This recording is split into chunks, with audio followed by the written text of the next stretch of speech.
As we're still on a break, here is an episode from another Darkcast Network podcast, Misty Mysteries. Darkcast Network. Welcome to the dark side of podcasts. Content warning ahead.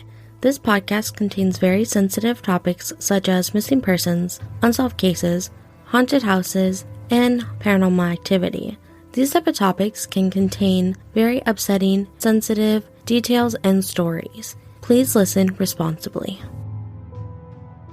Welcome to Misty Mysteries, a podcast in the business of ghostly spooks and chilling crimes. I'm your host, Keely, and today's episode is a story of a California woman whose husband may be charged for her death, but her family is still looking for answers. Maya Miliete was living in Chula Vista, California, when she was last seen on January 7th, 2021. 9 months after her disappearance on October 19th, 2021, her husband, Larry Miliete, was arrested for her murder. Even though this arrest was made, Maya has not been able to be put to rest as search for her remains continue. But this is not where her story begins.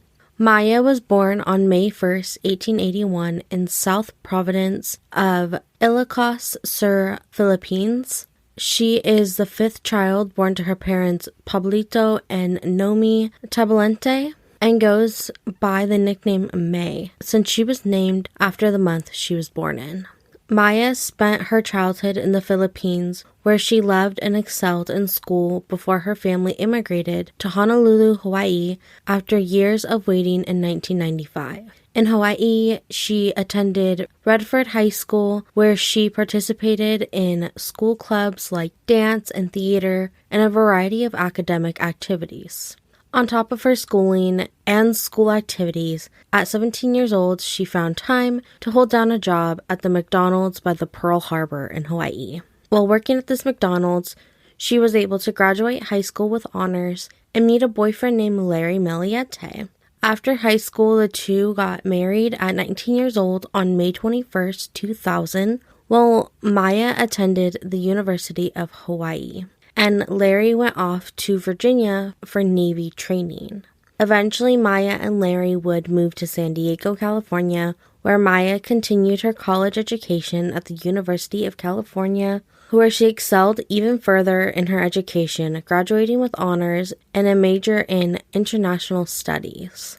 After college, she started her career as a government employee, working as a civilian contract specialist at the naval base in San Diego. With a good job and stability, she finally felt like she and Larry could provide their children with a good life, and the two welcomed their first daughter and child in 2010. Only a year later, in 2011, they welcomed their second daughter to the world. Then in 2016, they welcomed their last child and only son to their family. Maya was a good and devoted mother to her children. She loved her children more than anyone else and would move mountains for them.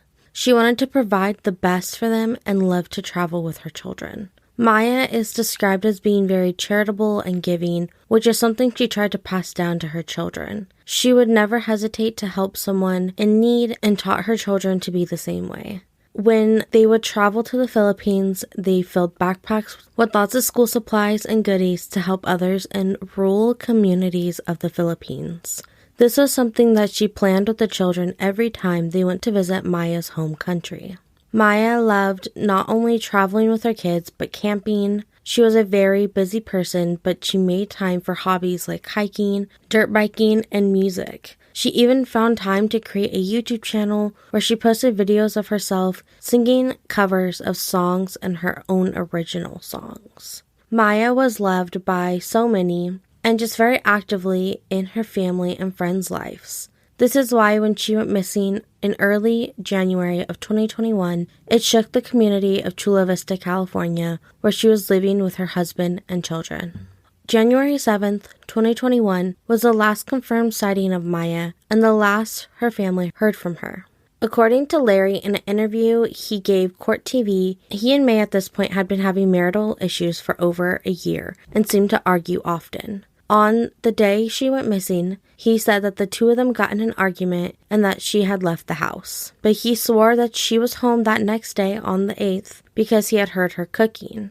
Larry told the reporters he didn't realize she was missing until her parents came around asking questions on Saturday the 9th. Although for Maya's family, they went only a few days without hearing from her before they started to question where she was.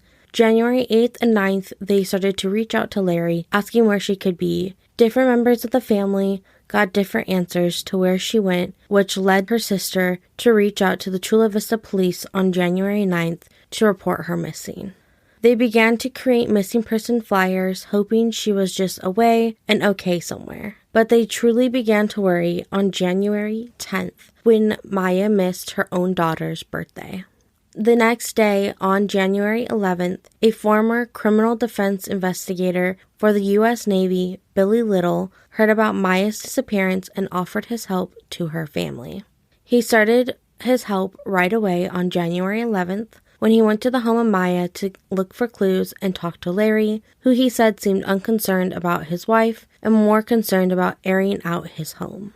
It was only a few days later, on January 13th, when the first official search for Maya was underway at Mount St. Miguel Park. That day, Larry spoke out for the first time as well. On this day, Larry did a phone interview with the local news station to encourage May to reach out or to come home, and shared he was hopeful all the news coverage would help bring her home.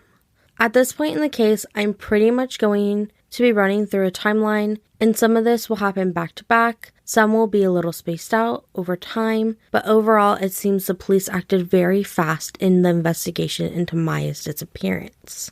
With that being said, the first big step for the investigation into her disappearance happened on January 23rd when a search warrant was issued for Maya and Larry's home, with the goal of finding leads into her whereabouts.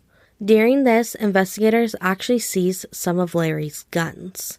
A few weeks after the search of the home on February 5th, Maya's sister, who from my research seemed to really take the lead into finding Maya, held a press conference with the Chula Vista police, asking for any information that would help bring her home.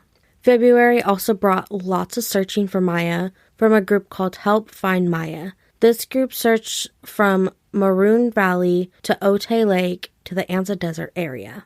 This group conducts searches, prayer groups, and has put together a very helpful website with all resources, information on Maya, as well as a very well put together description on who Maya is.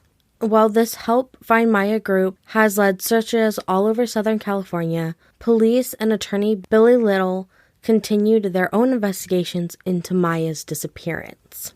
In March of 2021, Billy's investigation uncovered evidence that Larry had made multiple online purchases. One for a love spell to help his and Maya's marriage, and another, after this love spell didn't seem to work, around December of 2020, he requested that a Filipino witch would perform a spell work that could harm Maya, saying, quote, "Please punish May and incapacitate her enough so she can't leave the house. It's time to take the gloves off." Billy's evidence was later confirmed by the actual Chula Vista police, even sharing additional evidence that Larry requested a hex or spell around December of 2020 on a man that Maya had a relationship with outside of their marriage when he requested, quote, "Punish this man's unborn child." Meanwhile, in May of 2022, the Chula Vista Police Department served multiple search warrants on Maya and Larry's home again, leading to Larry being served with a gun violence restraining order on May 7th, ending in the surrender of more of his firearms. Now, the biggest step in this investigation came 9 months after Maya's disappearance, on October 19th, 2021, when Larry was arrested for the murder of his 39-year-old wife and mother to his children, Maya Miliete. Larry has pleaded not guilty to this charge and maintains his innocence, saying that Maya willingly left and abandoned him and the children.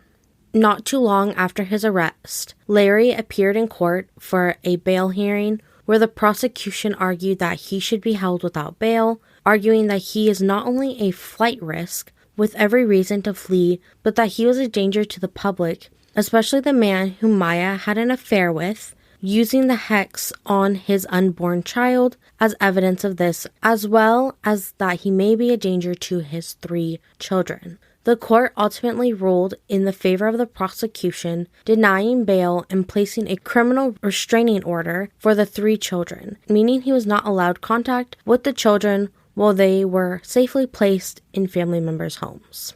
To this day, there is currently a custody battle for the 3 children, but morally, I don't like to bring the children into the podcast unless they are the ones missing for not only their own privacy, especially as they age, but safety. All we need to know is that they are safe and currently being cared for. As for Larry and for his criminal charges, if you are a long-term true crime listener, or just know anything about the American justice system, especially here in California, with the pandemic, everything moves slow.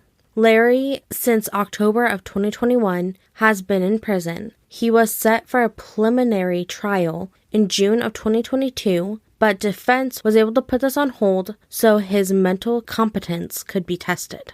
In August of 2022, the test began to test Larry's competence to stand trial. He was found competent to stand trial, and his preliminary hearing began the week of January 10th, ending on January 26, 2023, with the verdict that he will stand trial for the murder of Maya in September of 2023.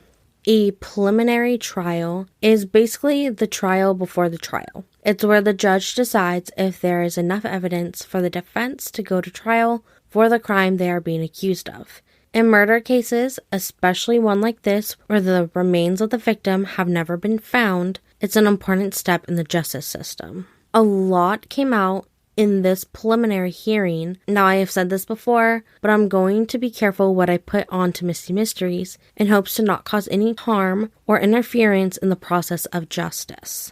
I will cover some of what was very publicly shared pieces of evidence. One of the biggest pieces of evidence was that the day Maya went missing, she had a meeting with a divorce attorney after a year of a struggling marriage with Larry. She had also sent a text to her loved ones saying, quote, "After Laura's birthday party, I'm going to file for divorce. If Larry tries to call you, don't answer the phone call. If something happens to me, it's going to be Larry." Testimony from Maya's sister-in-law also revealed that Larry had sent messages saying things like, quote, "I'm trying to cage her in an invisible cage, and I'm willing to sell my soul," in a lengthy text regarding how far he would go to save his own marriage. He had also sent pictures of what appeared to be a blood or wax-soaked altar to a friend. Phone evidence was also found from Maya's iCloud, since her phone was shut off the day she went missing and has never been found.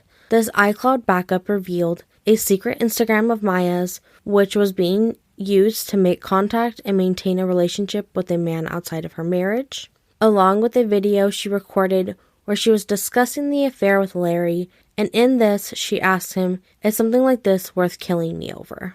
Other video evidence was revealed, one showing Maya's car moving on the day of her disappearance, and another from a neighbor revealing what sounds like 2 gunshots coming from Maya and Larry's house on the day she went missing. Lastly, the man she was having a relationship with did give the police an alibi for the day of Maya's disappearance.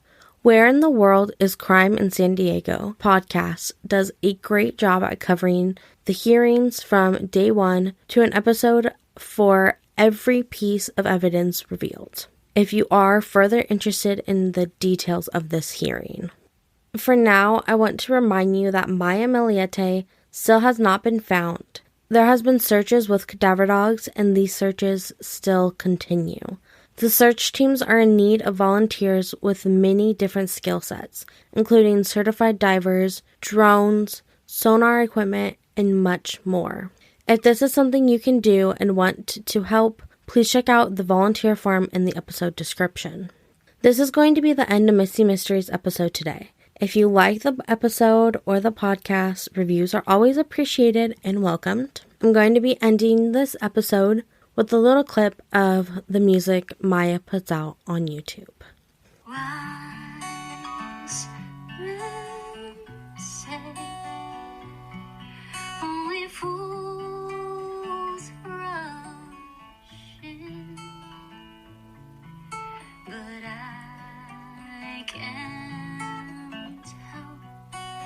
For